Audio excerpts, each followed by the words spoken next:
Sebagaimana dikatakan dalam ayat tentang masalah Isra Mi'raj ini, subhanalladzi asra bi 'abdihi lailan minal masjidil haram ilal masjidil aqsa alladzi barakna haulahu linuriyahu min ayatina innahu huwas samiul basir.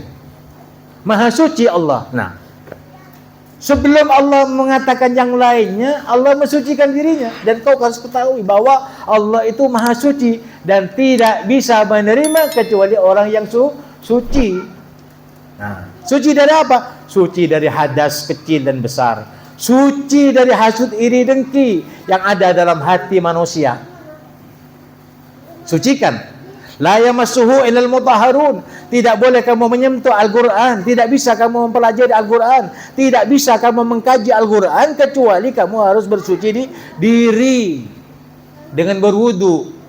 Itu caranya megang Al-Quran. Ketika Al-Quran diperdengarkan, sucikan hatimu dengan tidak hasud, iri, dengki kepada manusia. Karena orang Islam itu tidak sepatutnya iri, dengki kepada yang lainnya, kepada saudaranya.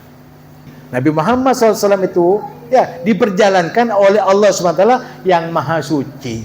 Oleh karena itu hatinya Nabi itu dibuka oleh malaikat Jibril untuk disucikan, bertambah sucinya. Dikatakan zadatu tuhran ala tuhurin.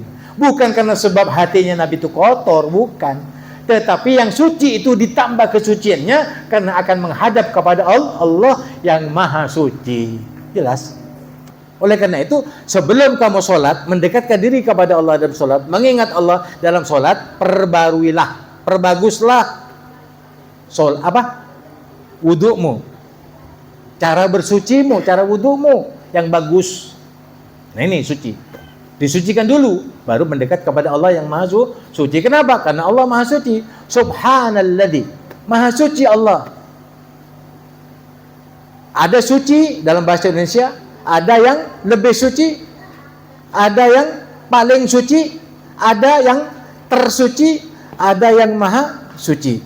Kalau sudah Allah maha suci, maka tidak ada yang menandingi kesucian daripada kesuciannya Allah Subhanahu wa ta'ala. Oleh karena itu, jangan kamu campur adukkan kesucian hatimu ketika kamu telah mengenal Allah Subhanahu wa ta'ala, lalu kamu menduakan Allah dengan yang selainnya. Ini subhanalladzi asra bi 'abdihi lailan.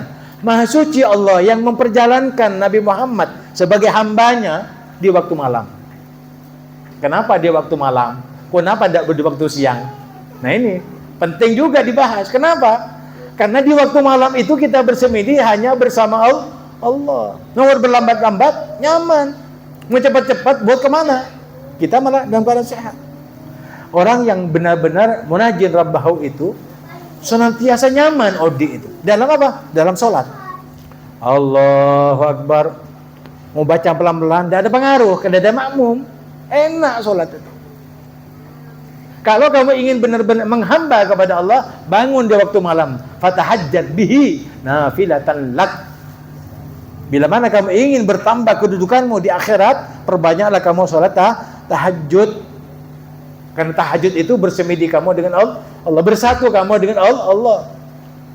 Baru kamu merasakan, nikmatnya seperti ini. Makanya para ulama al-amin salihin itu ada tempat-tempat khalwat bersemedi untuk Allah, bersendiri-sendiri demi Allah. Karena akan berjumpa dengan Tuhan. Ini orang yang berjumpa dengan Tuhan itu tidak ada perkataan, tidak ada ingatan, kecuali yang diingat, yang dibaca, yang disampaikan hanyalah munajat kepada Allah di dalam sholat, di dalam zikir. Mari sholat langsung ada tajuk ada afdal dzikri la ilaha illallah, la ilaha illallah. Subhanalladzi asra bi 'abdihi lailan asra yusri. Sara yasra. Jadi orang yang berjalan di waktu malam itu jalan biasa. Tapi Nabi Muhammad bukan sara yasra, tapi asra yusri. Diperjalankan. Kenapa diperjalankan? Karena Nabi Muhammad merasa tertekan jiwanya karena kematiannya, kewafatannya Khadijah dan Abdul Muttalib. Dua super powernya pembela Nabi ini meninggal bersamaan di tahun itu, sehingga tahun itu dibilang Amul Huzun. Jadi tahun berduka cita untuk Nabi. Karena berduka cita, semua sahabat itu menjadi redup, tidak semangat. Karena Nabi sedih ketinggalan dari kakeknya dan istrinya, pembenteng setia daripada baginda Muhammad SAW. Jadi yang namanya diperjalankan itu bukan punya kekuatan. Ada orang yang menjadi wali bukan karena sebab zikirnya, bukan karena sebab salawatnya, bukan karena sebab ibadahnya dan kebaikannya. Jadi wali Allah. Ala inna awliya Allah la khaufun alaihim wa lahum yahzanun. Dia tidak punya takut dan sedih. Kenapa? Karena dia selalu bersama Allah. Bukan itu saja. Kadang-kadang orang yang tidak berzikir, kadang-kadang orang yang biasa-biasa hidupnya, sholatnya hanya 5 waktu, zakatnya ketika di bulan Ramadan, puasanya, zakatnya ketika sudah masuk waktunya, dan puasa Ramadan di waktunya, itu dilakukan sebagaimana orang-orang awam biasanya. Tetapi kalau Allah berkehendak, dia akan jadikan wali. Itu bukan kehendak kita. Oleh karena itu percaya kepada wali, itu adalah hukumnya wajib. Dan tidak mempercayai wali berarti dia kafir nikmat. Ya, karena di dalam Al-Qur'an ada ala inna awliya Allah la khaufun alaihim wa lahum yahzanun. Oleh karena itu, orang-orang yang saleh itu, orang-orang yang dekat kepada Allah itu, atau orang yang menambah ingatnya kepada Allah Subhanahu wa taala itu, malam-malam harinya itu bukan hanya 100 rakaat. Beratus-ratus rakaat sampai luman subuh, hampir subuh, ketika sudah as-salatu wassalamu alaik, sudah merasa sudah dirinya sudah terputus hubungannya dengan, seakan-akan seperti itu dengan Allah. Ya Allah, hanya ini yang aku bisa persembahkan untuk bisa mengingatmu, karena itu ingatlah akan daku. Itu dari jam berapa? Habis Isya, sholatnya berapa rakaat? Coba sampai berdiri 2 rakaat, naik lagi, 2 rakaat, naik lagi, sampai sebelum subuh. Lalu ketika sudah selesai, as-salatu wassalamu alaik, ya Allah, hanya ini yang sedikit ya Allah, tidak lebih dari ini. Itu dulu, orang dulu. Orang sekarang ada juga, tapi kita tidak tahu siapa orangnya. Oleh karena itu, sibukkan dirimu dengan Allah. Jangan sibukkan dirimu dengan mencela orang lain. Kamu itu tidak dimintai pertanggungjawabannya tentang masalah perbuatannya orang yang lain. Pikir dirimu, bu anfusakum wahlikum nara, jaga dirimu dan keluargamu dari api neraka. Perintahkan sholat kepada istrimu, kepada keluargamu, anak dan semua keluarga di sekitarmu, bahkan tetangga sekitarmu, semuanya diingatkan untuk kembali kepada Allah dengan sholat. Oleh karena itu, perayaan Isra dan Mi'raj seperti ini bagus, ngain supaya abek tuh engak kepada Allah. Ternyata memperingati Isra Mi'raj itu ya,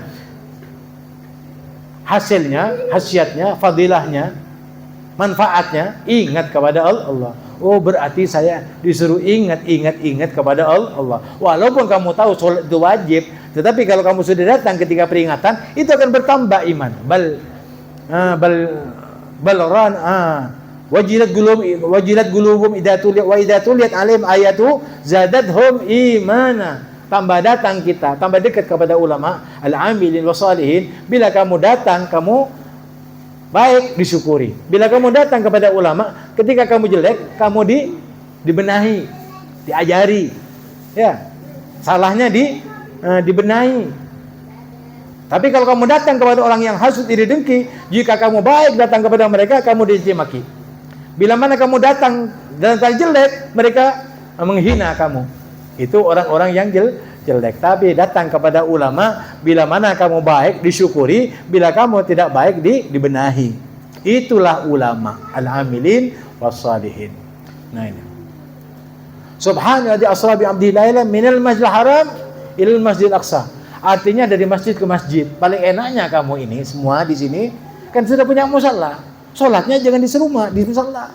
5 waktu kalau bisa. Karena sholat musala ini suci. Lain di rumah. Kalau di rumah mungkin kalau ada anak kecil takut kencing, ya kacau letak, memang.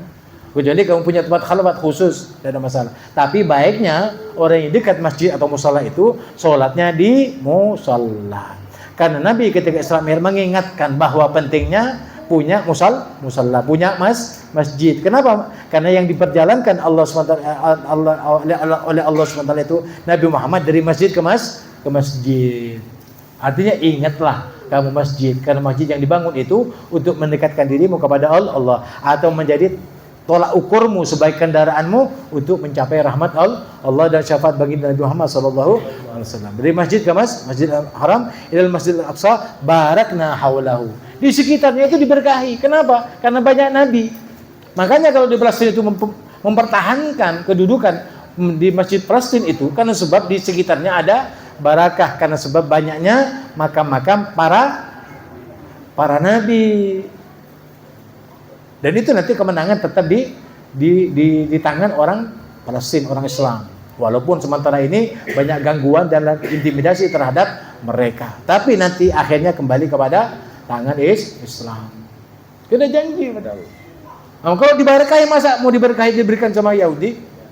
Barakna haulahu, diberkahi di masjid, di sekitarnya ada barakah. Kenapa? Banyak para nabi. Masa para nabi itu akan membela orang-orang Israel dan Zionis serta antek-anteknya? Tidak mungkin.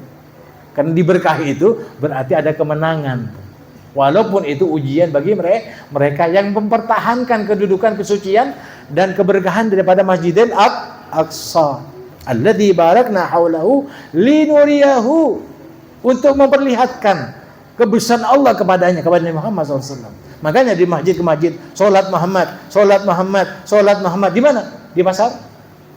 Di kantor, ya, di masjid, datang masjid sholat Muhammad, di Madinah sholat masjid, di Masjid Aqsa sholat Muhammad, dari Masjid Aqsa naik ke langit. Naiknya ke langit itu bukan karena sebab serta merta kehendak daripada dirinya sendiri. Oleh karena itu jangan sok suci kamu, katanya Allah. Ya, Nabi Muhammad tidak sok suci, tidak minta diberangkatkan oleh Allah ke hadiratnya ketika Nabi Muhammad dalam keadaan berat hati karena ditinggal oleh super powernya Abdul Muthalib dan Sayyidina Khadijah. Nah, oleh karena itu orang yang ingin diangkat derajatnya biasanya ya banyak musibah di dunianya. Musibah dengan istrinya, musibah dengan anaknya, musibah dengan tetangganya, musibah dengan saudaranya, musibah dengan teman-temannya, musibah dengan tetangga dan sebagian sekitarnya, musibah dengan lainnya. Dan musibah-musibah yang banyak terlalu mendesak kepada kita, itu berarti Allah akan mengangkat derajat kita. Untuk diangkat, satu prinsipnya. Apa? Sabar. Mau apa kamu sabar? Ada guru saya dulu mengatakan, orang itu hidup sabar kalau mau sukses. Ya, jangankan ingin sukses masuk di surga untuk sabar dan taat. Jadi maling harus sukses kan. Harus apa? Harus sabar. Ada orang yang jago banget. Pun banyak orang yang gubang itu teguh, berarti tak sukses. Itu katanya guru biasa, tapi bukan guru agama. Tapi diingat ini manfaatnya bagus ya. Jadi apapun saja harus sabar. Tapi jangan kamu sabar di dalam maksiat kepada Allah. Jangan sabar dalam kafir kepada Allah, tetapi sabarlah kamu di dalam menjalankan syariat Allah dan sabda-sabda Rasulullah. Itu manfaatnya kepada diri sendiri di dunia dan di akhirat. Untuk mencapai magam yang tinggi, hendaknya kamu harus sabar di dalam menghadapi situasi dan kondisi dalam hidup dan kehidupan di dunia ini. Kenapa? Di sekitar kita banyak momok-momok. Sholat itu dapat mempengaruhi supaya kita tidak emosional. Biarkan, ya diam saja. Dicaci maki, mau dihina, mau apa saja, diam saja. Kenapa? Karena di sana ada magam yang tinggi yang akan Allah berikan kepada kita yang sabar. Karena sabar itu menanti ridha Tuhan, ridha Allah Subhanahu wa taala.